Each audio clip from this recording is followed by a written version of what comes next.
Hello दोस्तों, फिर एक बार आप लोग को मेरा चैनल यूट्यूब है पीके जीके जीएस एक्सप्रेस पर आप लोग का स्वागत है।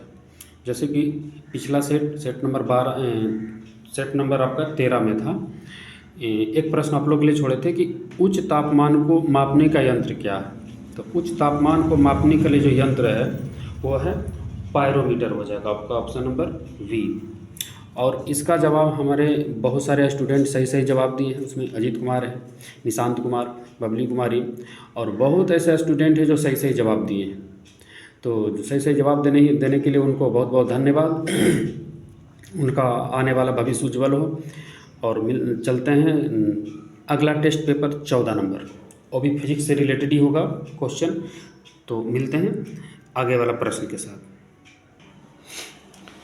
प्रश्न संख्या देखिए एक है, शुष्क सेल है, यानी शुष्क सेल किस प्रकार का सेल है। तो शुष्क सेल जो है प्राथमिक सेल है, प्राथमिक सेल है। प्रश्न संख्या 2 है कि प्रकाश की गति न्यूनतम किस में से होकर जाएगी। तो होगा न्यूनतम, प्रकाश की गति न्यूनतम होगी। इसका ऑप्शन नंबर होगा आपका सी, कांच से गुजरने पर प्रकाश की गति न्यूनतम होगी। 3 नंबर प्रश्न है आपके पास कि तड़ित चालक बनाया जाता है किस धातु को। तो तड़ित चालक जो बनता है तांबे का बनता है, ऑप्शन नंबर बी। 4 नंबर प्रश्न देखिए आपका कह रहा है कि किस यंत्र का काम डायनमो के यंत्र कार्य का उल्टा होता है। जैसे डायनमो का काम करता है यांत्रिक ऊर्जा को विद्युत ऊर्जा में बदलना, तो इसका उल्टा हो जाएगा विद्युत ऊर्जा को यांत्रिक ऊर्जा में बदलना। किसका ही काम है, तो इसका आंसर हो जाएगा आपका ऑप्शन नंबर बी, मोटर का ही काम है। प्रश्न संख्या 5 आपका कह रहा है कि चुंबकीय क्षेत्र मापा जाता है किसके द्वारा। तो चुंबकीय क्षेत्र जो मापा जाता है ये है फ्लक्सोमीटर के द्वारा, फ्लक्सोमीटर, ऑप्शन नंबर डी हो जाएगा।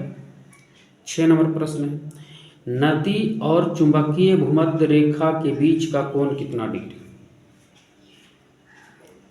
आप लोग बनाइएगा। नदी और चुंबकीय भूमध्य रेखा के बीच का कोण जो होता है 90 डिग्री होता है। सॉरी, नदी और चुंबकीय भूमध्य रेखा के बीच का जो कोण होता है वो 0 डिग्री का होता है जी। और ध्रुवों पर नति कोण का मान जो होता है ये 90 डिग्री होता है, ये ध्रुवों पर होगा। प्रश्न संख्या 7 नंबर होगा कि उत्तरी चुंबकीय ध्रुव का नमन कोण कितना होगा। देखिए अभी हम बातचीत करते थे, आगे ही निकल गया क्वेश्चन। उत्तरी चुंबकीय ध्रुव जैसे आएगा उसका नमन कोण जो होगा 90 डिग्री का होगा। स्कूटर का आविष्कार किसने किया था। तो जॉर्ज ब्रॉडशॉ, ऑप्शन नंबर 1। 9 नंबर प्रश्न, कॉस्मिक किरण की खोज किसने किया था। तो कॉस्मिक किरण की खोज किया था विक्टर हेस, ऑप्शन नंबर बी। नाभिकीय रिएक्टर में ऊर्जा उत्पन्न होता है, अब किस प्रक्रिया द्वारा ऊर्जा उत्पन्न होता है नाभिकीय रिएक्टर में। तो नियंत्रित नाभिकीय विखंडन में, नियंत्रित नाभिकीय विखंडन में। 11 नंबर प्रश्न की क्वार्ट 60 उत्सर्जित करता है कौन सा किरण को। तो क्वार्ट 60 जो उत्सर्जित करता है गामा किरण को। 12 नंबर प्रश्न है, पोजिट्रॉन की खोज किसने किया था। तो पोजिट्रॉन की खोज किया था एंडरसन। 13 नंबर प्रश्न है आपको कि एक समान शुष्क सेल में विद्युत अपघट होता है। एक समान शुष्क सेल में विद्युत अपघट कौन होता है इनमें से। तो विद्युत अपघट होता है ammonium chloride, option number C. 14 number प्रश्न कह रहा है आपको कि अतिचालक का लक्षण क्या है। अतिचालक का जो लक्षण है उच्च पारगम्यता, उच्च पारगम्यता। प्रश्न संख्या आपका 15 है कि ठोस कपूर से कपूर वाष्प बनने की प्रक्रिया को क्या कहते हैं। हमारे स्टूडेंट बहुत सारे जानते होंगे, ये हो जाएगा इसका ऊर्ध्वपातन। 16 नंबर प्रश्न है कि वैज्ञानिक आर्किमिडीज संबंधित है किस देश से। तो वैज्ञानिक आर्किमिडीज जो संबंधित है ग्रीस से है। 17 नंबर प्रश्न है, वह यूरेनियम जिसमें निम्न समस्थानिक की असमृद्धता है, यानी सबसे कम समस्थानिक है उसमें, तो इनमें से कौन सा यूरेनियम हो जाएगा आपका। तो यूरेनियम 235।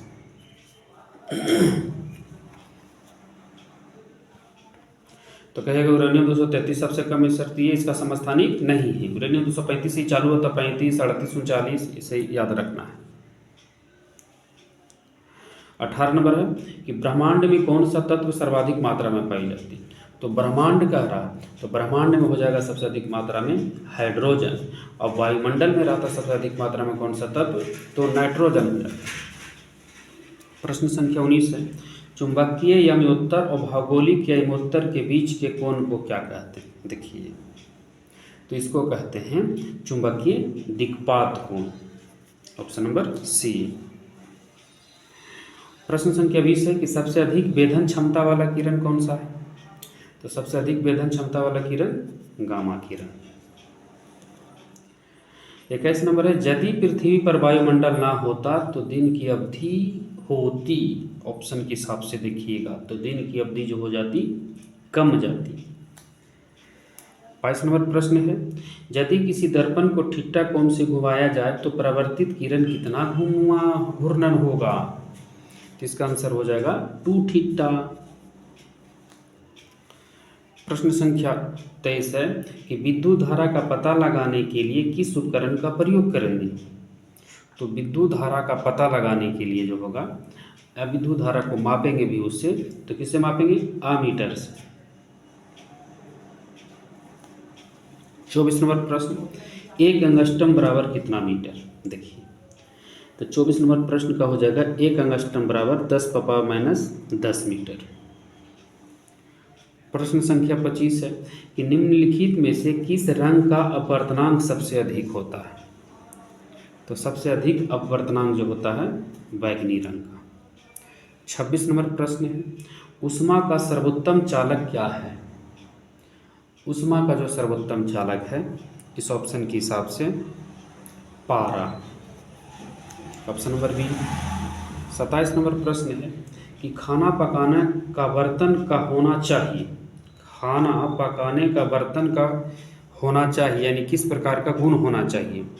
तो इसका जो आंसर है ऑप्शन नंबर सी में है। देखिए ऊपर है, इसका ऊपर दिखाते हैं, इसका आंसर हो जाएगा सी, उच्च विशिष्ट ऊष्मा तथा निम्न चालकता होनी चाहिए खाना पकाने का बर्तन। 28 नंबर प्रश्न है कि किसी गैस का आयतन प्रसार गुणांक हमेशा क्या होता है। किसी गैस का आयतन प्रसार गुणांक हमेशा जो होता है ये होता है ऋणात्मक, ऑप्शन नंबर 1। 29 नंबर प्रश्न है कि पृथ्वी का द्रव्यमान होता है कितना। तो पृथ्वी का जो द्रव्यमान होता है 6 × 10⁻24 kg, option number C. 30 number प्रश्न कह रहा है कि भू स्थिर उपग्रह का आवर्तकाल कितना समय का होता है। तो भू स्थिर उपग्रह का आवर्तकाल जो होता है 24 घंटे का होता है। ये पिछला सेट में भी आया था प्रश्न। 31 नंबर प्रश्न कह रहा है आपको कि लिफ्ट की खोज किसने किया है। तो लिफ्ट की खोज जो किया है एलिसा ओटिस ने किया था, ऑप्शन नंबर डी। अगला प्रश्न देखिए क्या रहा है, प्रश्न आपके सामने देखिए आ गया कि उड़ते हुए हेलीकॉप्टर में ऊर्जा होती है। तो उड़ते हुए हेलीकॉप्टर में जो ऊर्जा जो होती है किस प्रकार की होती है, तो स्थितिज और गतिज दोनों प्रकार की ऊर्जा होती है उड़ते हुए हेलीकॉप्टर में। प्रश्न संख्या 32-33 कह रहा है कि किस ताप पर ध्वनि का वेग 332 मीटर पर सेकेंड होता है, कौन सा तापमान पर। तो इसको में जो हम लोग याद किए सबका ध्वनि का वेग सब है वो सभी जो होगा वेग एक 0 डिग्री सी पर ही होता है वेग ध्वनि का 332 मीटर पर सेकेंड। 34 नंबर प्रश्न कह रहा है आपको कि पृथ्वी तल से ऊपर या नीचे जाने पर गुरुत्वीय त्वरण का मान पर क्या प्रभाव पड़ता है। तो ऊपर या नीचे जाने पर गुरुत्वीय त्वरण का जो मान होता है वो घटता है या घट जाता है। 35 नंबर देखिए प्रश्न कह रहा है आपको कि जब बर्फ पिघलती है तब इसका कौन सा गुण घटता बढ़ता है। इस पे ऑप्शन पे डिपेंड करेगा, ऑप्शन में क्या कह रहा है कि जब बर्फ पिघलती है तो इसका आयतन बढ़ता है, नहीं गलत है, उसका आयतन घटता है, हाँ यही सही हो जाएगा आपका। 36 का देखिए कि इलेक्ट्रॉन वोल्ट किसकी इकाई है। तो इलेक्ट्रॉन वोल्ट जो है ये ऊर्जा की इकाई है, ऑप्शन नंबर 1, यानी विद्युत ऊर्जा की इकाई है इलेक्ट्रॉन वोल्ट। 37 का होगा प्रश्न आपको कि दाब बढ़ने पर जल का क्वथनांक क्या होता है। तो दाब बढ़ने पर जल का क्वथनांक जो होता है ये बढ़ जाता है। ऑप्शन नंबर 1 होगा। 38 नंबर प्रश्न कह रहा है कि वेंचुरी मीटर से क्या ज्ञात करेंगे। तो वेंचुरी मीटर से हम लोग जो ज्ञात करते हैं जल के प्रवाह की दर, नली में जल के प्रवाह की दर को ज्ञात करते हैं वेंचुरी मीटर से। प्रश्न संख्या आपका है, प्रश्न संख्या आपका है कि एक लिफ्ट एक समान वेग से ऊपर जा रही है तो उसमें स्थित व्यक्ति का भार पर क्या प्रभाव पड़ेगा। 39 का, एक लिफ्ट एक समान वेग से ऊपर जा रही है तो उसमें स्थित व्यक्ति का भार जो है वो क्या होगा।